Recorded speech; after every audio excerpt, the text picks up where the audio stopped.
Hello everybody. This is an unplanned video, but I'm by the water and I thought, it'd be nice because I'm going to forget some of the jokes I like to tell and the little stories. And so I thought, I'll just talk a little bit and, I'll just make it like a YouTube. It won't be a whole little teaching. But before I forget, I figured it would be interesting. I just looked at the phone and I got some friends that it's okay. But yesterday I took one of my friends that you don't see on video, he's camera shy. But I've talked about him and he has a nice pier out right off of the water. But it's not inexpensive. He's managed to build. He got that little property. He told me many times how God gave him that property and went through like a divorce, and so it's really valued at it's waterfront property. But he paid $20-something thousand for that whole property and all, and so it's nice, and I like it. And he invites me out there, and sometimes I don't get to go to visit him. I won't share the name, but it would be okay. But yesterday, it's funny, I have to tell somewhat of the story because there's another guy that owns a bunch of lots, property right next to his. And he's kind of been, my friend is like me. If you challenge him on stuff, he'll go at you, challenge it, fight. So it's funny because that guy who owns all the other properties on that waterfront, they wanted to buy his property once, so they would own them all those lots right off the water. But my friend also wanted to buy the one next door because his stepfather was going to build like a nice southern house. His stepfather lives up north, and so my friend's been asking me, pray about it, and it goes back and forth, and the father wants to come down, and he's been estranged. That's why I'm going to tell some of the story. Hopefully it'll help you. For many years, I don't know my friend's whole story, but it came up somewhat today. So he argues they fight about that lot next door. So my friend put a big sign on his house pointing an arrow to the lot for the neighbor because there was some federal, land problem that man has on his property. They filled in some water land that they were not supposed to fill in, and so he's complained to the Army Corps of Engineers, but the guy's got connections. So he puts a big sign, this is months ago, and it had an arrow pointing to the lot because that landowner wanted to sell the lot next to my friend, but he was asking too much for my friend to buy it. So the guy's like, I'm going to put it up for sale. So my friend on his property put up a big sign, pointed to the one next door and said, beware, anybody that buys it, there's an Army Corps and Engineer problem. They filled in. So it's kind of like one of those things.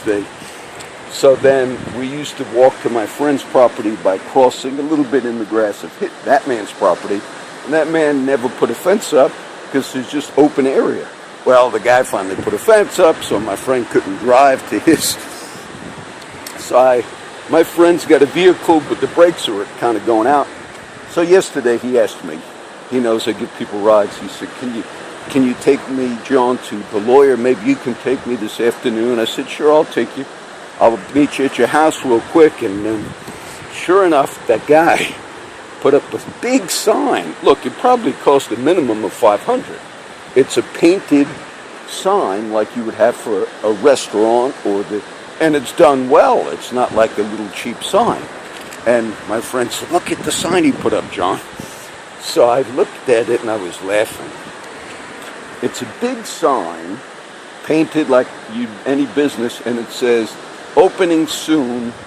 I think it's Conchita's Mexican restaurant and massage parlor. I kid you not. And it says at the bottom, the bigger, the better. Okay. That guy, and I told my friend, I said, man, he spent about $500 or $1,000 for that sign. Oh, he's rich. Obviously, it's a joke because he's trying to scare away anybody because of his land dispute. But, I mean, the guy went out of his way. It's a big sign.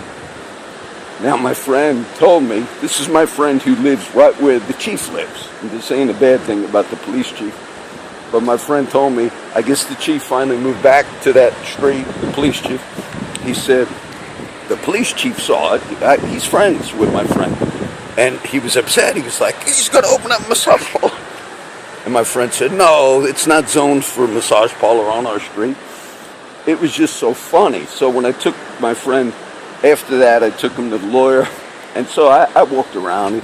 He had to sign paperwork having to do with the property, because he wants to, hopefully his father's going to build a nice house on pier house, So my friend's in the lawyer for about an hour and a half, and I just walked around town. And on the way out, I said, I got bad news for you. He said, what? I said, I saw some people coming up. They're going to go to the lawyer after you. They were waiting for you to be done. I said, believe it or not, I asked them, what are you here for? And the owners of the Conchita's Mexican restaurant massage parlor, they're going to get the paperwork for the business. So I kid like that.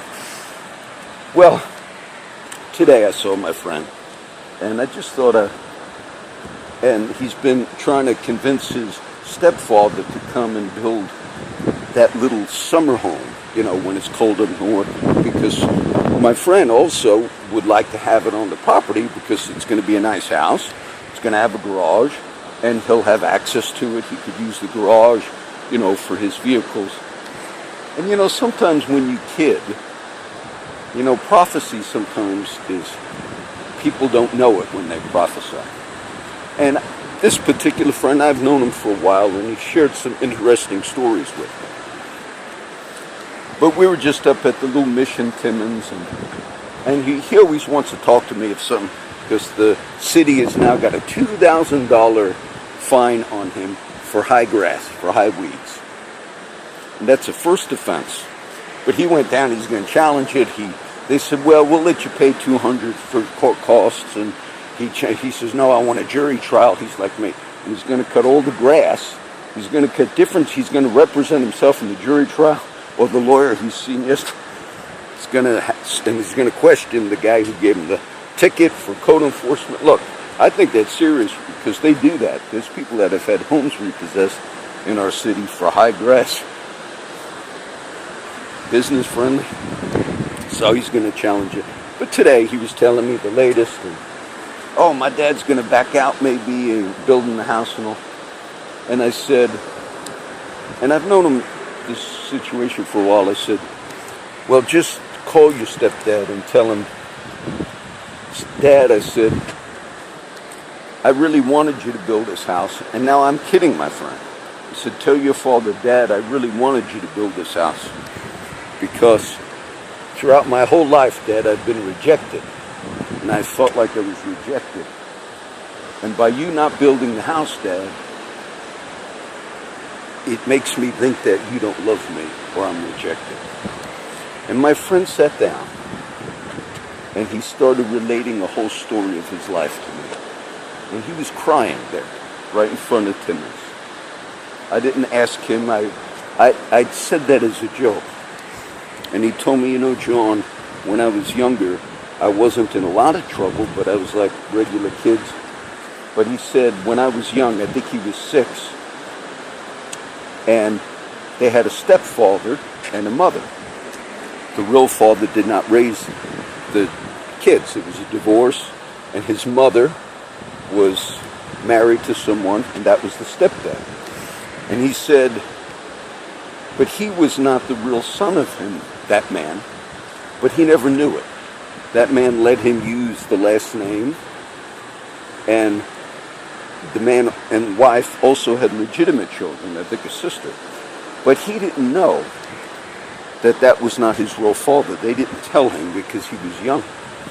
But one day, the stepfather came home and took the kids, some that were his from the wife, but some that were just not legitimately his. And he said, I have to talk with you guys. He said, your mother's not going to be coming home anymore because she was killed in a motorcycle wreck. That's fairly traumatic for someone that's maybe 6. And he said, I have to also tell you to my friend, he said, "You're not really my son. I'm your stepfather." And he told him who his real father was. So the other kids got to stay with their dad. Tragic enough that the mom dies. But he told my friend, "But your real dad, he's going to come get you." And the real dad really didn't want to have him. But for whatever reason, they had him. And then the real dad, I think, gave him to another relative. Eventually, my friend wound up going to a reform school. But he explained it. He said, "You know, John, it was just like a jail. But it was a reform school. We used to refer to them as military schools up north and all." So I was familiar with it. And he was young. He eventually went. And he said he went for minor stuff, but basically he would not steal vehicles, but borrow them. If you knew there was like a car dealer that left the keys somewhere, as kids they learned they'll either be in the glove compartment or whatever. So he would sneak them and not take them, but just joyride. That was something he told me he did. So for that's why he wound up in a reform school. But when he went in there for a few years, they had rules where the other parents came to see the kids. But the way my friend wound up in that reform school, they didn't charge him with the really bad crimes. Some of the kids in there had a lot of drug crimes and all. They charged him basically with unauthorized use of a vehicle. But he never stole them. He would joyride and bring them back. No damage, nothing. But it was something like kids did, I guess. And he said when he had to go to court, the judge basically said, "Well, your son is however old at the time, maybe 15 or 14. They said, the judge said, "I'm going to give him like a probation." But his family, whoever at that time, whether his grandfather then had him in the court, they said to the judge, "We don't want him. We would prefer to get rid of him." And my friend relayed, he said, the judge said, if you're not going to take him, and they requested for him to be put in that reform school, his own family. So he went. He said when he was in that reform school, I think a few years he had to do. It'd be like being in a jail, actually. But he said they had rules where the families would come and visit you on certain days, weekly. These were all minors in this place, kids. And then on special occasions, Thanksgiving or whatever, Christmas. But he said all of the families visited those kids regularly, and that he never got visits. And then he told me one of the other kids felt bad for him, and they gave him special permission. This was about 3 months before he got released, and they gave him special permission to go with that other boy and to be with his family on those days where the kids got out. My friend was crying telling me this, and it all began with me just off the cuff saying something like that. Saying, tell your stepdad you felt rejected your whole life, and that it's not just you want him to build a house, but that the rejection plays a role in it, because you feel like he doesn't really love you. But his stepdad eventually reconnected with him not too long ago, after many years. My friend told me eventually, I think Wisconsin is where he was from. Eventually, and I knew part of my friend's story. And it's interesting because I'll go visit him at the little pier. And I've not done videos with him. I've done a few out there, though. And then sometimes I don't get to, because I had one friend just text me, wants me to help him with something. I don't think I can now. But I noticed he was upset because he told me a few times, I haven't seen you in a while. And then when I went to see him one time, he showed me he built a little extra plastic roof and he wanted to show it to me. He said, so when you come out, John, the sun won't be in your eyes. I thought, at first I thought, when he was telling me about that little roof, I said, he didn't need that little extra roof there. I'm wondering if he just did it so I would visit him. Isn't that strange? So he's asked me to pray for him, and I have. And I was praying for some of the other guys. Just the last few days, things come up. And I joked a lot about that taco place and massage parlor. That was funny, the way they put that video up, or that sign. And then the house. Will it get built? His stepdad. Will it not get built? He's kind of worried about that. So I ended my talk with my friend before I left. He stayed late, but, he wanted to tell me all that, and he never did. But maybe because I mentioned what I said, maybe that caused him to tell me everything. Eventually fixed up a bus, and I knew this part of the story, that he made like a hippie bus, used to travel the country, and eventually wound up here in Texas. And I knew that. He used to tell me that how many times when he was living sort of like, almost homeless, and how God provided. One time he told me they ran out of fuel, they had nothing, and they were in a like lone stretch of highway, and he said, but there was this one little field that you could look through the woods. They just happened to stop right off the highway, and there was a church. He wound up, that church fed them and filled up their vehicle. He said those were like divine times with God in the vehicle. And at the end, I kid my friends a lot. So I said, you never know what's going to happen. He's the one that had cancer, real bad, had a huge tumor removed, and he's trying to fix his will and get everything settled because he doesn't have a wife, but there's a sweet girl that's mentally disabled to a degree, but she functions somewhat, and he takes care of her. There's no stuff going on. He just takes care of her. And she helps because she gets some income for that. But he's wanting to make sure if he dies, he's real worried. Well, what's going to happen? The other homeless guys might take advantage and try and live out here on the property, John. So that's a big thing for me. So I told him, I said, you never know what's going to happen. I said, you never know who dies first, because I've had people say, well, when I die, do this. I said, nobody knows who dies when. Nobody knows that. You don't ever say, well, when I die, because you can die before the other person you're thinking to die. I said, but you never know.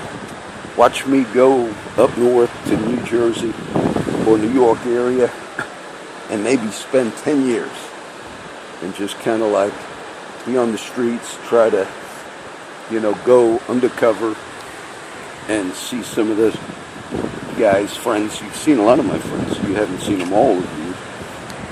I said, and maybe I'll come back. I said, and then I'll say, I wonder what happened to the pier. I wonder if the stepdad ever built it. I said, and watch me drive down your street. It's right there in Flower Bluff, right off of Laguna Shores. And I said, I'll drive up and I'll see you on the top, and a couple of guys throwing fishing poles into the water, and I'll be looking at the house and I'll be like, man, it's built. And you'll be, yes, everything worked out. I didn't die. I got the house. And I said, and I'll be looking up and saying, what are they looking at? They're not looking at the water. I said, and then I'll climb up and say, what are you guys looking at? And then I'll look over the banner, I said, and you'll be looking at that business there, Conchita's Restaurant Massage Parlor, and you'll be saying, quote, we're checking out the babes. That part was a joke at the end. But I basically, John, do you choreograph? No, there's no, I make all that up as I'm talking to the guys because it's just something I do. But I found it interesting that he never really told me all of that. But it was, my joke was not a joke, The joke was not a joke.